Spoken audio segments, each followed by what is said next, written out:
watching something that was once considered tacky, overdone, or just downright embarrassing come back around as a new trend. Von Dutch trucker hats are a perfect example of this. Back in the early 2000s, they were everywhere. You couldn't flip through a magazine or watch MTV without seeing a celebrity with one slapped on their head. It didn't take long, though, for that novelty to wear off. The hats got played out fast, and after just a couple of years, most people agreed they were a bit much. Loud, overpriced, and kind of goofy looking in hindsight. And so the trend faded. They became a punchline, kind of the fashion equivalent of a cringeworthy yearbook photo. But now, somehow, they're back. Practically the same design, still overpriced, still just a trucker hat, but with a layer of early 2000s nostalgia baked in now. And what's interesting isn't just the fact that they've returned, although that is interesting, but that people are once again willing to pay serious money for something they already know is a fad. They're aware that it probably won't last. If history's any guide, these hats are going to be back in the rearview mirror in a couple of years, maybe sooner. So, why do people do it? Why do we keep buying into these obvious trends, even when we know they're going to be short-lived? The answer doesn't have much to do with fashion itself, and everything to do with what it represents. Identity, belonging, attention, status.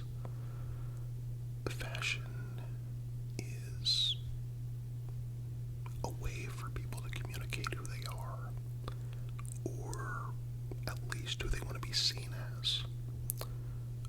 Clothes, accessories, even the way someone wears a hat. It's all a part of the message, and for a lot of people, that message is about being part of the cultural moment. When someone puts on a Von Dutch hat today, it's rarely just because they like the way it looks. It's about timing and being tuned into what's happening right now. There's a sort of unspoken language among trend followers, and wearing something that just re-entered the cycle sends a clear message. I get it. I know what's back. I'm part of the conversation. And that's a big deal, because being part of the conversation is one of the strongest social urges that we have. People don't want to be left out, especially not when it comes to pop culture or style. There's also the appeal of being early. If you can somehow jump on a trend before everyone else, even by just a few weeks or months, it gives the impression that you're ahead of the curve. You become the reference point for others, and that comes with a certain kind of social capital, especially in the age of Instagram, TikTok, and influencer culture in general. Some people don't care if the item itself is going to be outdated.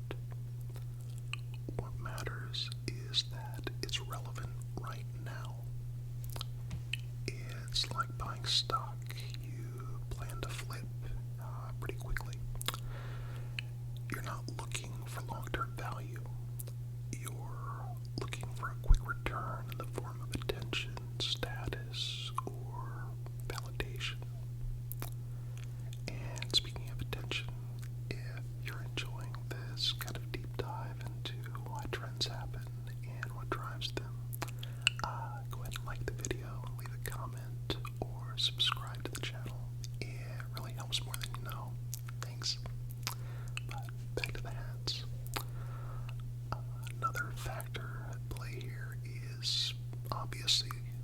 nostalgia.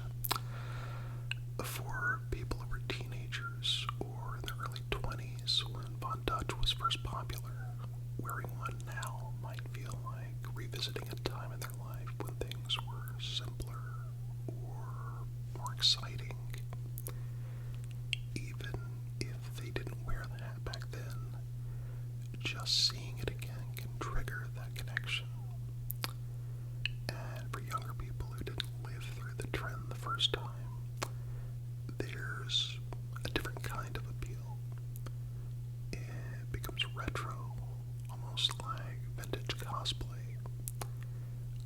Wearing it lets them play with an identity that was once relevant, but with the distance of time that makes it feel cool again. There's also something to be said about the shift in how people think about taste. A lot of fashion today leans on irony.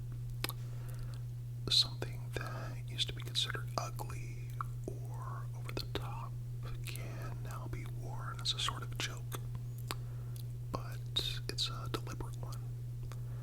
People are more comfortable wearing things they know are too much because the point is not to take it too seriously.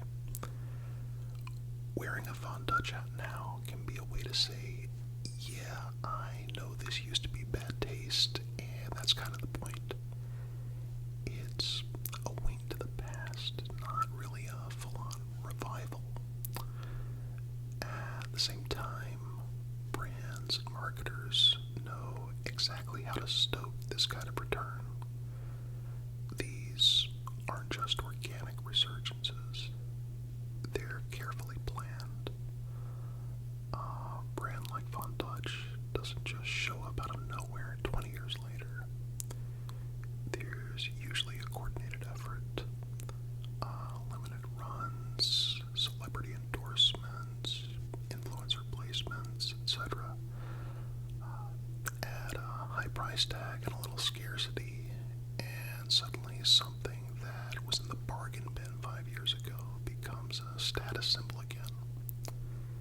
People start to want it, not because it's better than before, but because it's harder to get now.